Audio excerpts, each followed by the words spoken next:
उन्नाव जनपद में स्थित गौशालाओं को दिखाया जा रहा है। कहीं कहीं जानवरों की दुर्दशा देखने को मिली तो कहीं अच्छा देखने को मिला। वहीं ग्राम सभा शंकरपुर सराय की गौशाला की बात ग्राम प्रधान सर्वेश से की गई तो उन्होंने कहा कि इस गौशाला को बनाने में काफी दिक्कत आई थी, लेकिन काफी प्रयासों के बाद बनकर तैयार हो गई है। लेकिन और आज सभी गायें इस गौशाला में सुरक्षित हैं। सर्वेश प्रधान से खास बातचीत देखिए इस रिपोर्ट में।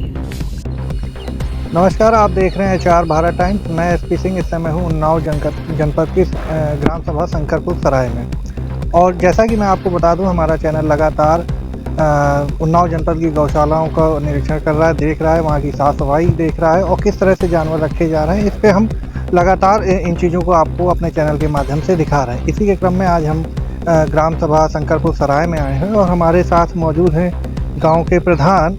और इनसे हम जानेंगे कि सबसे पहली चीज़ तो एक बात बता दें, जिस गौशाला में इस समय हम मौजूद हैं, इसको बनने में काफ़ी दिक्कतें आई थी। सबसे पहले हम प्रधान जी से जानेंगे उनका नाम और इसके अलावा हम जानेंगे कि क्या दिक्कतें उनको उस समय इस गौशाला के संबंध में आई थी। प्रधान जी, क्या नाम है आपका? मेरा नाम सर्वेश कुमार लोधी है। प्रधान जी, उस समय जैसा कि पता चला है कि इस गौशाला को बनने में काफ़ी दिक्कतें आई थी, क्या दिक्कतें आई थी? दिक्कतें आई थी कि हमारी ग्राम सभा में जो भी ज़मीनें मेन रोड पे पड़ी हैं और या गांव में कोई भी ज़मीन अगर खाली पड़ी, चाहे वो सरकारी ज़मीन हो या वो बंजरात हो, परती हो, जीएस हो, वो सब गांव के ही बड़े बड़े मठाधीशों के द्वारा उन ज़मीनों पे कब्जा कर रखा गया था। हमें दर्द था, मुझको गौशाला बनाना था, इसलिए गौशाले के लिए कोई भी ज़मीन चिन्हित नहीं मिल पा रही थी। तो ये ज़मीन 309 नंबर जीएस आबादी की ज़मीन थी और ये ज़मीन का नंबर गाँव के अंदर गल्ला बाज़ार से लगा हुआ पड़ा हुआ था। इस पे हमने कई बार गौशाला बनाने का प्रयास किया तो ये भी भूमाफियाओं के द्वारा इस ज़मीन पे भी उन्हीं का कब्जा था। अदर भी कई ज़मीनों पे कब्जा है तो काफ़ी समस्याओं झेलनी पड़ी। लेकिन हम धन्यवाद देते हैं माननीय मुख्यमंत्री जी का और ऐसी भाजपा सरकार का कि विकास कार्य में कंधे से कंधा मिला के सारे अधिकारियों ने और सरकार ने हमारा सहयोग किया, जो हमने इस गौशाले का निर्माण कार्य कराया। प्रधान जी, काफ़ी ऐसे प्रधान देखे हैं, अन्य अन्य गाँव में हम लोग जाते रहते हैं, देखते हैं काफ़ी प्रधान गौशाला से काफ़ी दूर भागते हैं। ऐसा क्या कारण है? अब कारण ये तो हम बता नहीं सकते, जबकि गौशाला एक चलाना ये हमको सौभाग्य मिला है कि हम गौ माताओं की सेवा कर सके और इसका सरकार भरपूर प्रधानों का ध्यान रखती है। उसका केयर टेकरों का भी पैसा सरकार देती है और गौ माताओं को चारे के लिए प्रति जानवर पर 50 रुपया सरकार देती है और उस 50 रुपये को अगर ईमानदारी से खिलाया जाए तो हमें लगता है कि कहीं पर वो कमी महसूस नहीं देती है और अच्छे से वो जानवरों को चारा पानी दिया जाता है। अच्छा, ये 50 रुपये प्रति डाइट आता है या प्रतिदिन के हिसाब से आता है? नहीं, प्रतिदिन एक गौ माता के लिए 50 रुपये प्रतिदिन के हिसाब से आता है। महीने का 1500 रुपया होता है और इसका ये ज़रूर है कि पैसा अभी हमारा भी 2-3 महीने का पैसा रुका हुआ है तो पैसा आता रहता है, उसमें कोई दिक्कत नहीं। हम धर्म से हिंदू हैं, अगर 2-4 महीने का पैसा नहीं भी मिलेगा तो ये सौभाग्य हमको प्राप्त हुआ कि हम जानवरों, इन गौ माताओं का सेवा करने का हमको सौभाग्य प्राप्त हुआ है। अच्छा प्रधान जी, ये आपकी गौशाला जो हमने ऐसी देखी है कि जहाँ पंखे वगैरह भी लगे हुए हैं, काफ़ी अच्छी चीज़ एक देखने को मिली। आपके यहाँ उपचार कक्ष है, भूसा घर बना है और केयर टेकर का अलग से रूम बना हुआ है। सबसे पहले तो हम ये जानेंगे, जो पंखे वगैरह लगे हैं, क्या इसका बजट कोई गवर्नमेंट की तरफ से आता है या आपने अपनी तरफ से लगवाया? नहीं, गौशाला हो, ग्राम सभा में कोई भी विकास कार्य किया जाए जो जनता के हित में हो, गांव के हित में, वो पूरा बजट सरकार देती है। हम लगे हैं जो भी कुछ सारी सुविधाएं हैं या जो आपने यहाँ के समरसेबल जो जानवरों के पीने के लिए पानी की व्यवस्था की, ये सब पूरा बजट गवर्नमेंट का ही? पूरा बजट गवर्नमेंट देती है, बस करने के लिए जज्बा होना चाहिए और दिल में सोच रखना चाहिए, क्योंकि ये भी हमारे माता हैं और इनके लिए उचित व्यवस्था करनी। लगभग कितने साल हो गए इस गौशाला को बने हुए? इस गौशाले को हमने सन 2022-23 में इसका निर्माण कराया था और बहुत तेज़ी से निर्माण हुआ और तब से लगातार ये आपको हैंड ओवर कब हो गई है गौशाला? हमको ये 1 सप्ताह के अंदर हैंड ओवर हो गई। मतलब बस 2023 में बनके ये पूरा निर्माण पूरा हो चुका था और 23 में ही 1 सप्ताह रुक के आपको हैंड ओवर। हाँ, उस समय लगभग आपको कितना जानवर मिला था यहाँ? गाय और जो उनके बच्चे हैं, जो सांड वगैरह मिला, कितना जानवर आपको मिला था? ये छोटी सी ज़मीन है, लगभग हमको लगता है 6-7 बिस्वा में गौशाला बना हुआ है। तो सबसे स्टार्टिंग में इसमें हमने रखे थे 35, उसके बाद से बढ़ते बढ़ते आज धीरे धीरे बढ़ते रहते हैं। आज 72 गाय हमारे गौशाले में है। 72 जानवर। क्या हाल फिलहाल कभी कोई इन 5-6 महीने की बात करी जाए तो क्या कभी हाल फिलहाल कोई आपको एक्स्ट्रा जानवर भी यहाँ के लिए दिया गया है? नहीं, हमें एक्स्ट्रा जानवर कोई नहीं दिया गया है। हम तो अपनी गौशाले में जो हमारे पास पर्याप्त गाय शुरू से है वही हम रखते हैं। हमारी ग्राम सभा में खुद इतने जानवर अन्ना घूम रहे हैं। 2400 बीघे ज़मीन पड़ी हुई है यूपीआईडीसी की, उसमें खुद इतना हमारे यहाँ बाजार लगती है, वहाँ पे कम से कम नहीं ज़्यादा तो 1000 गौ माता इस समय रोड पे बैठी रहती हैं, लेकिन उसमें मैं असमर्थ हूँ।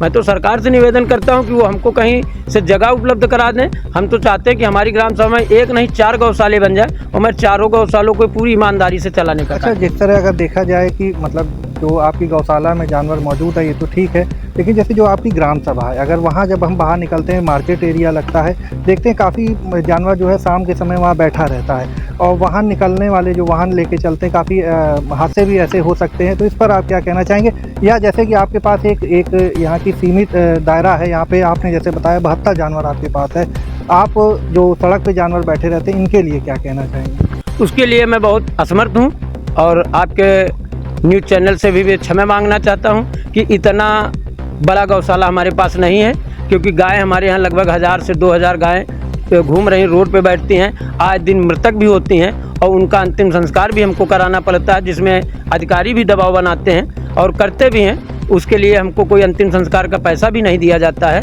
और लेकिन हिंदू हैं इस नाते हम उन लोगों को अंतिम संस्कार प्रतिदिन, जब भी हमको लगता है महीने में नहीं ज़्यादा तो 10 से 15 गैयों का हमको अंतिम संस्कार कराना पड़ता है, और जिसका एक गाय का खर्चा लगभग 1200 से 1500 रुपये आता है, क्योंकि जेसीबी से ही उनको अंतिम संस्कार कराया जाता है। और उसका हम बार बार अधिकारियों से अपने कहते हैं तो वो हर बार यही हमको मिलता है कि बस अब की बार कराओ, बस अब की बार कराओ।